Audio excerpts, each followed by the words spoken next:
In the 31st century, the Earth has been destroyed thanks to a vicious alien race made of pure energy named the Drej. The remnants of humanity are scattered throughout the galaxy, trying to pick up the pieces. Pick up the pieces. Pick up... Okay, enough song reference right there. They are basically just trying to piece their lives together. They're just trying to carry on, but they have no home planet. They feel hopeless.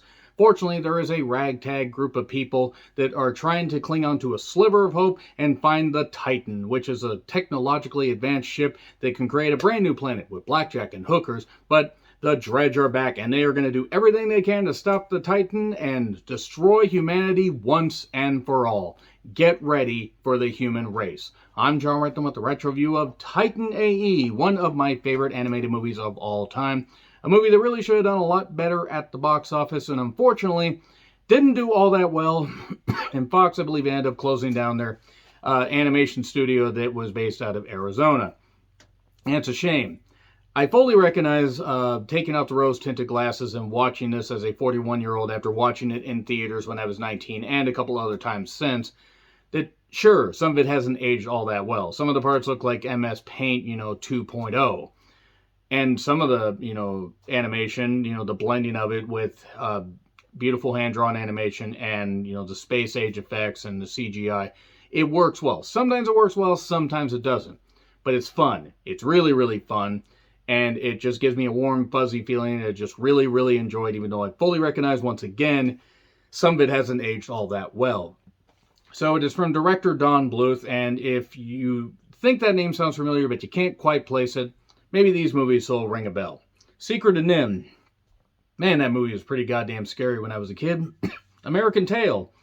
A bit of a jauntier, and happier version as far as, anything dealing with rodents, unlike The Secret of NIMH. All dogs go to heaven. Boy, geez, that whole thing going to hell was really goddamn terrifying for kids.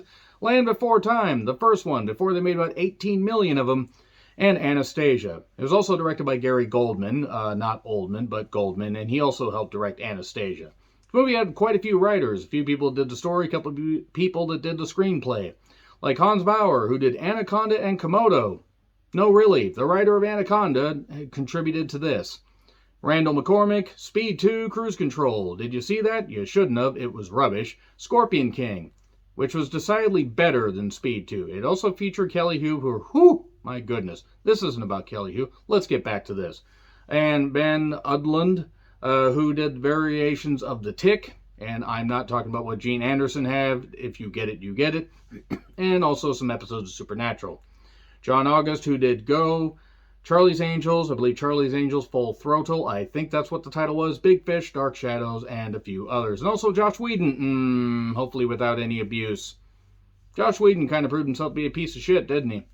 So, the voice cast is fucking tremendous. Matt Damon, Drew Barrymore, Bill Pullman, Ron Perlman, John Leguizamo. He wasn't nearly as irritating here as he was in The Happening 8 years later. Nathan Lane, by God, you can tell that it's Nathan Lane. They even drew him to kind of look like him, or drew the character to look like him. Janine Garofalo, and Tone Loc. Tone Loc, I don't know. So yeah, set in the 31st century, Earth gets destroyed, and humanity seemingly is lost. Everybody's just all freaked out and stuff like that. Some people remember being on Earth. Some people grew up in drifter colonies. And everything is all desolate and bad and everything, but thanks to Matt Damon's Kale, he has a certain something that can lead them to the Titan in the form of a ring that his dad gave him when he was younger, just before they left Earth, and his dad was unable to see him again on account of him being dead. Sorry, this movie's been out for about 22 years. Sorry for spoiling. But he is all upset. Naturally, any kid that loses their father and their planet might be a little bit jaded. So yeah, this movie's really fucking tremendous as far as just nostalgia and scope. It has that really, really cool spacey feel, and it really does feel like a world that's truly alive. A few planets. It feels like they could have explored this with a bit more scope, but it has that big space feel. We go on various planets, we see a couple things, and obviously the villains are pretty much, set in stone from the very beginning. If you can't truly figure out who the villains are, then you've never seen a movie in your life. But that's pretty much recapping the plot right there. The opening was fucking tremendous. They're in like Pierce, Colorado. Kale's dad basically says, son, you have to go on this planet and everything. They're taking off because the Drej are coming. Why are the Drej coming? The Drej are going to keep coming and coming and coming to destroy to destroy the human race. We never really find out why they're trying to do it, but they just do it. I mean, I guess they hate us. Maybe we unplugged their toaster. I have no idea. They're pure energy, so you'd think they could have done that. Maybe we took part of their electrical bill. That's it. They're upset because we tried to hack into them so we didn't have to pay our electrical bill. And they were dicks about it. So, basically, Earth ends up blowing up in a terrific sequence. Ships are getting blown up. There's a lot of violence in this for a PG movie. And he manages to go with Tech, who is Tone Loc, but also Bill Pullman's character, Corso. He helps guide them to the ship just before Earth blows up. And then we smash cut to 15 years later. Earth blows up, which is actually pretty goddamn cool to see. And the Titan does get away, but where does the Titan get to? He did hand him a ring just before they got on the plane, or the ship rather, and had to separate. But yeah, even the moon's destroyed. So the Drej are just like, we're going to destroy all your shit and we're not going to care because we're dicks like that. And the year 3043, Kale is a young man working construction and basically treated like, an afterthought, like a second class or even third class citizen. Humans, wait. There's a mining construction place called Tau 14, which isn't very stable to the point that gravity drive malfunctions a lot. Jim Brewer has a brief cameo in this and thankfully dies. The character, I don't think, is Jim Brewer still alive? His career isn't, but whatever. Corso ends up finding him and conveniently and basically says to him, you have to come and help me save the world because we have to find this Titan before the Drej do.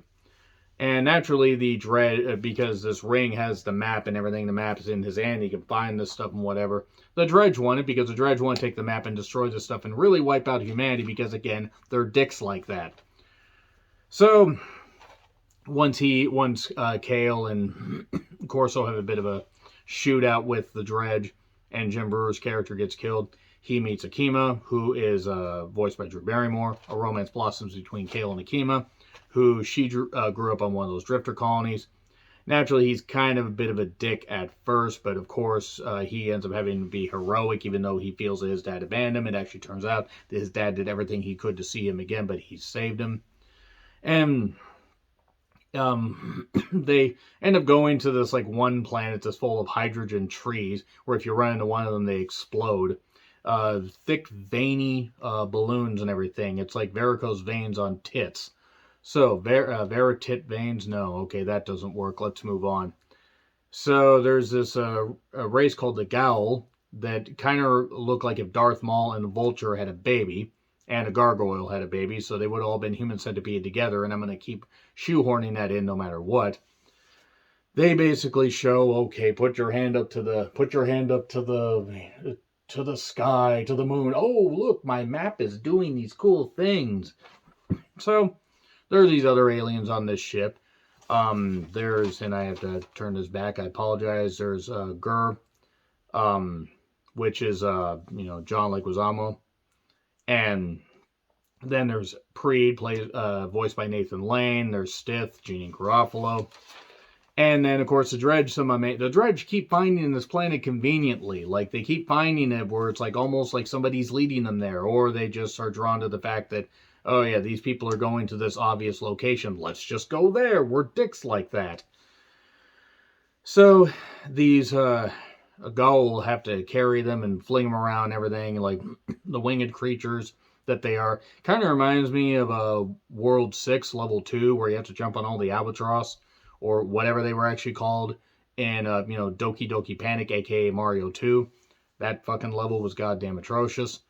And they end up getting trapped, Kale and Akima, and the Drej end up getting the map from him. They jettison Akima away, and then he's captured. So they took the map from him. They have no use for him, but they keep him. Okay, whatever. Maybe they want to make sure that the map's actually fully complete. Well, he manages to somehow get out of there, because why the fuck wouldn't he? Akima gets rescued, even after the Drej ship crashes and she beats the shit out of some people. And I will say that there was, when they went to the trade ship part, that looked a little dodgy and a little dicey, like they had to rush through that part. It wasn't that the drawings just didn't look crisp. Something about it seemed a little bit off.